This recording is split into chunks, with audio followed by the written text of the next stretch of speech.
This is macOS Ken. The smarter Siri may be delayed again. blankOS 26.3 is out. And what happens when you give a bully your lunch money?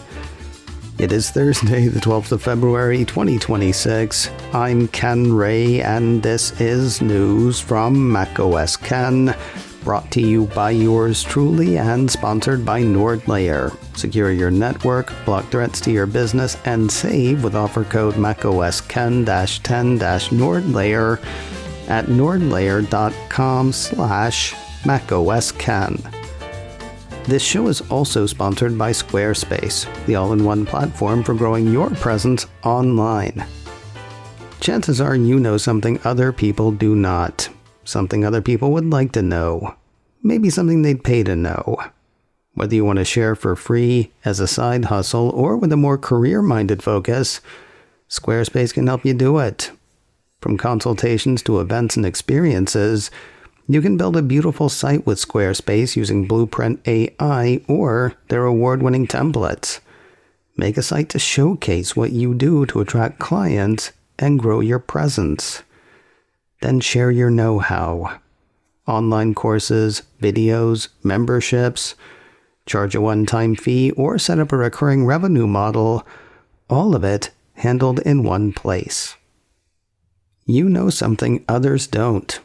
Share it with Squarespace. Start with a free trial at squarespace.com/macOSken. Then when you're ready to launch, use offer code macOSken to save 10% off your first purchase of a website or domain. That's squarespace.com/macOSken for a free trial. Then use offer code macOSken for 10% off your first purchase of a website or domain. Squarespace, the all-in-one platform for growing your presence online. Get started today at squarespace.com/macOSken. We seem to have gotten to the bottom of the Sacconaghi mystery. Yes, there is bigger Apple news today, but not to me. I told you yesterday that the site Stock Strategy Advisor had Bernstein research analyst Tony Sacconaghi raising his price target on Apple shares, paired with an amazingly generic summation. The problem with the SSA story, Sacconaghi retired in 2025. I wondered whether he had come out of retirement. Looks instead like Stock Strategy Advisor didn't get the retirement memo. MarketWatch ran a piece Wednesday that had actual Bernstein research analyst Mark Newman raising his firm's price target on Apple shares. That was paired with a summation that was far less generic. For one thing, he addressed current events. According to Newman, while recognizing the challenges from record memory price hikes and shortages, Apple is so far managing better than competition. The impact on earnings per share should be relatively muted. The way he sees it, the bigger story will be Apple Intelligence and Siri 2.0 coming sometime this year. Probably. For what it's worth, Stock Strategy Advisor did get the part about the target correct.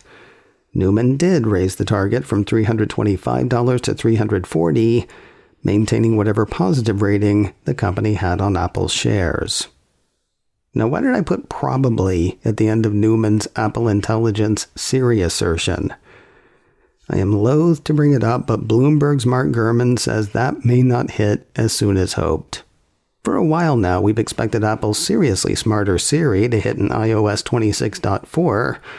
Now Mr. Mark says, after planning to include the new capabilities in the next iOS update, an operating system update slated for March, Apple is now working to spread them out over future versions, according to people familiar with the matter. That would mean possibly postponing some features until at least iOS 26.5, due in May, and iOS 27, which comes out in September. So, that's out there. While we wait and wonder over whether iOS 26.4 will deliver a smarter Siri, there are plenty of other OS updates to roll into. Apple on Wednesday released round 26.3 of its various operating systems. Several Mac Rumors pieces outline what's new, which is not a lot. We start with iOS and iPadOS 26.3. Features for those include a tool for making the move from iPhone to Android easier, a setting to limit carrier location tracking, though it is so limited I've not brought it up here. First, it requires a device running Apple's C1 or C1X modem, so nearly none of the iPhones out there. Additionally, it has to be turned on by the carrier. So far, only 6 on the planet have done that, including Boost Mobile in the US, EE and BT in the UK, Telecom in Germany, and AIS and True in Thailand. And finally, proximity pairing for third-party devices and accessories is coming to 26.3. EU only. Now, as I said, that's not a lot in the way of new features, though it's a lot more than any other operating system got. Mac Rumor says release notes for macOS Tahoe 26.3 showed that when focusing on security updates and bug fixes, watchOS 26.3 includes unspecified bug fixes and security updates. tvOS 26.3 includes bug fixes and security improvements. HomePod software 26.3 includes performance and stability improvements. And finally, visionOS 26.3 includes bug fixes and security improvements. One starts to think they had some security stuff with which they wanted to deal. A piece from 9to5Mac says the iOS iPadOS 26.3 combo addressed somewhere in the neighborhood of 35 security issues, none of which were apparently under active exploit. As usual, the company is helping to secure some older operating systems as well. The same 9to5Mac post had Apple releasing iOS and iPadOS 18.7.5, macOS Sequoia 15.7.4, and macOS Sonoma 14.8.4. Remember, just because they're apparently not under active exploit doesn't mean somebody's not up to something. Security updates are your friend, so be a friend and update your stuff. Apple has bought graph database startup Kuzu. We don't know why, and we don't know how much they paid for it, but we do know it happened. On some level, it is seen as a significant acquisition. Apple Insider says the acquisition turned up on the EU's list of significant company acquisitions. Significance, as far as that list goes, is determined not by size, according to the piece, but by whether the aim is to provide core platform services. It's unclear whether Apple told the EU what was so significant. If they did, the EU is not saying. And again, we don't know how much Apple paid for Kuzu's 10-person team. More news in a moment, but first a word from today's sponsor, NordLayer, a toggle-ready network security platform built for today's business. Two impressive things about NordLayer are its zero-trust architecture and its built-in threat protection. Zero trust means access is only granted to the right users, under the right conditions, like your people on the hardware you gave them. While it's important to make sure your staff can spot threats, NordLayer's threat protection works to keep threats like malware, ransomware, and phishing from ever getting to them.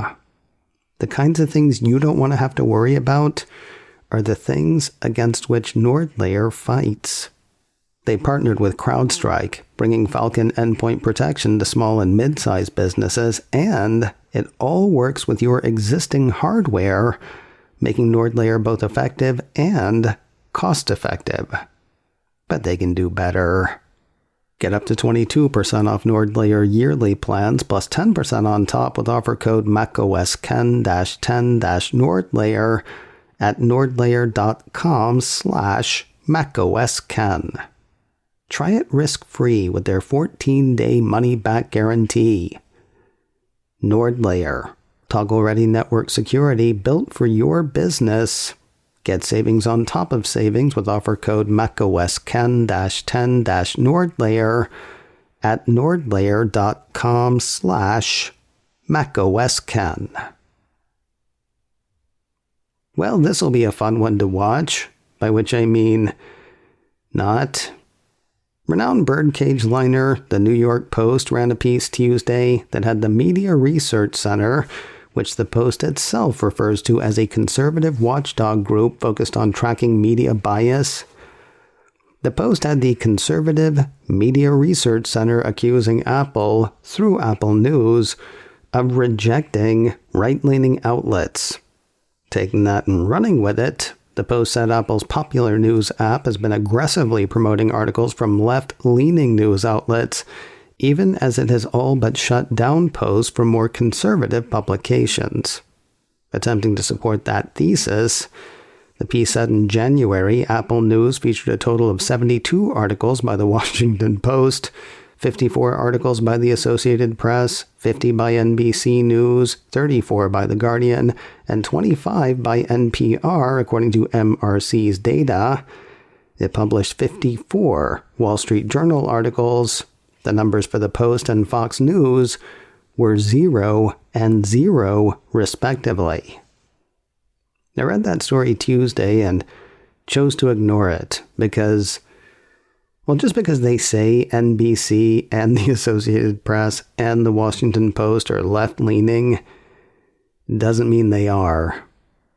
Also, as an Apple spokesperson pointed out to the Post, the news app provides access to news spanning a wide range of topics from more than 3,000 publications, including the Wall Street Journal, Fox News, Bloomberg, USA Today, Washington Examiner, New York Post, CBS News, local outlets, and more. Apple News users can tailor the app to their interests by choosing to follow or block specific publications or topics, according to the spokesperson. So yeah, I ignored that story.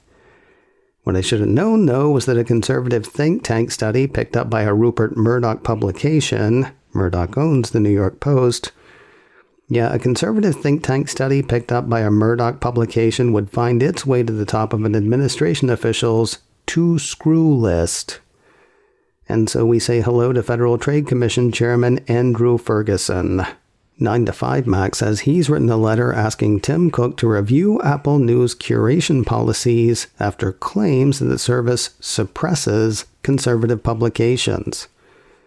It's not so much a call to action as a warning, I guess. Sort of a nice news service, be ashamed if something happened to it kind of note.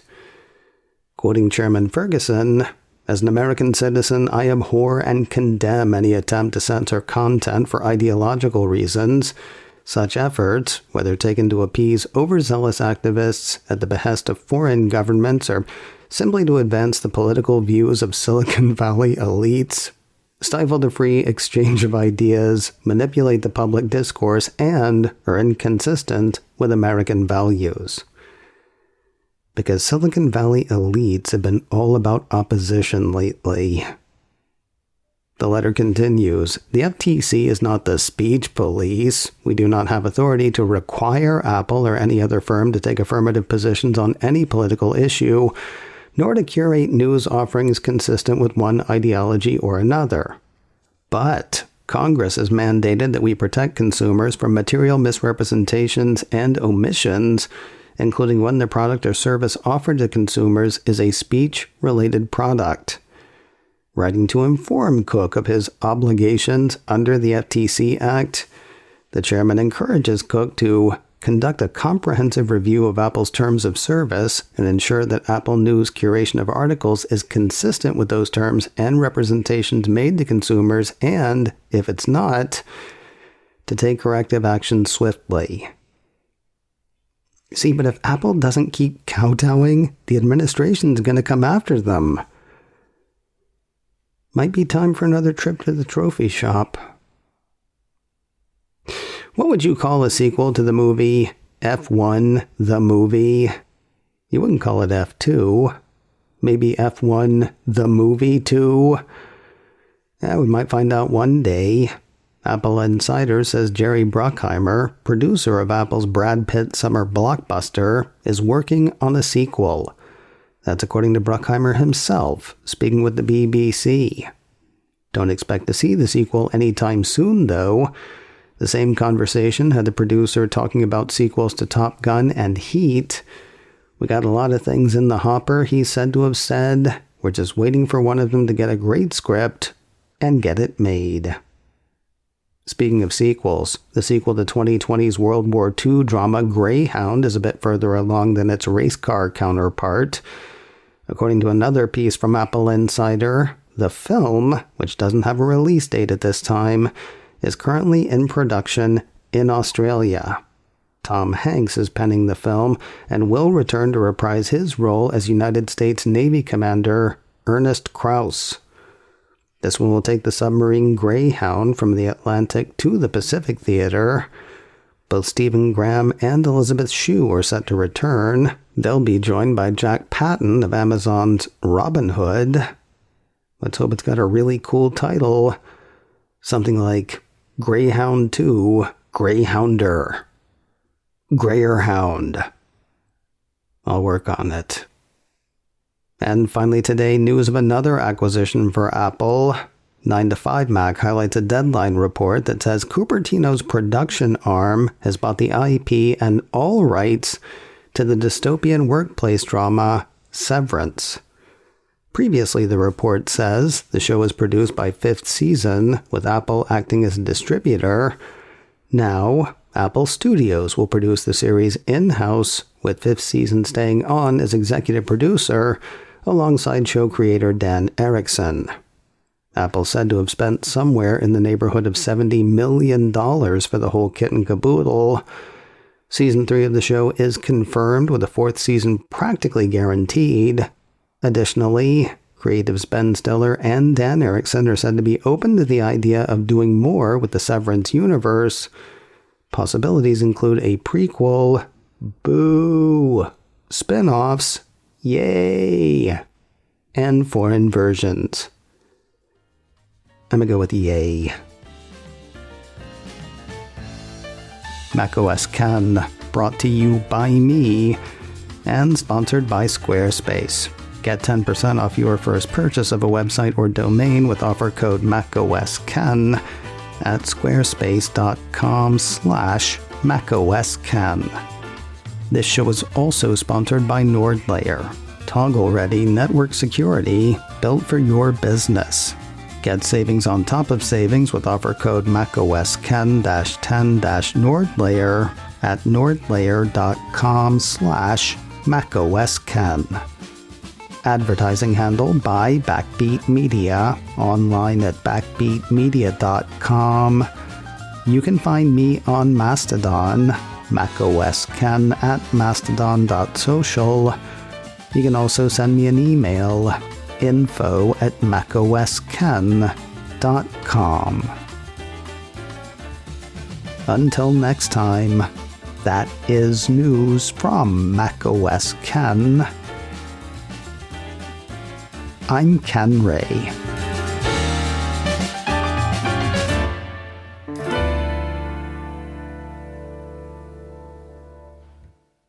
I'm invisible!